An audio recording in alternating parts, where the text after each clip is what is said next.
Referente ao caso citado por você do carro do seu amigo que quando vira o volante instala, Johnny, uma das causas geralmente é o rolamento da torre, tá? Ok? Que é justamente esse aqui, ó. Na situação desse carro, Johnny, olha só como estava essa situação. Quando o cliente girava o volante, tá? Instalava, fazia barulho, ok? A ponto de ficar ruim para voltar o volante. Nesse caso aqui, Johnny, o problema está nos rolamentos da torre, em todo o carro. Só como ele está danificado aqui, Johnny.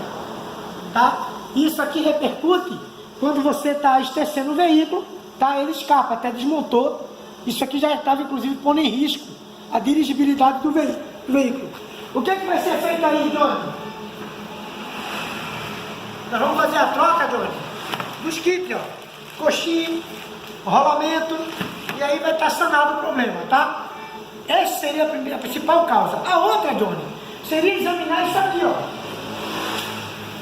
Seria examinar, como o William citou, pivô, buchas de balança, terminal de direção, barra estabilizadora, tá? Mas a princípio, quando vira o volante, geralmente é terminal ou rolamentos da torre.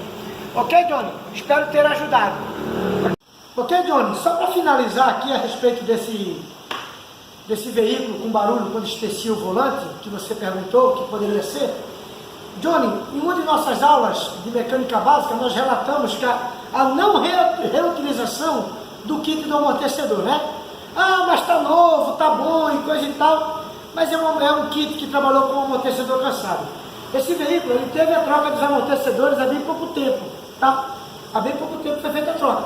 Mas o que não fizeram? Não trocaram o reparo, porque aparentemente, ok, apresentaram estar bom. Foi uma economia errada, certo?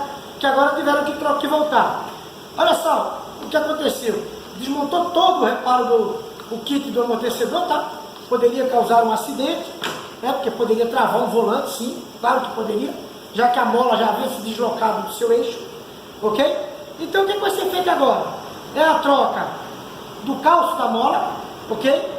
E a troca do kit completo. Agora sim, né? Agora sim.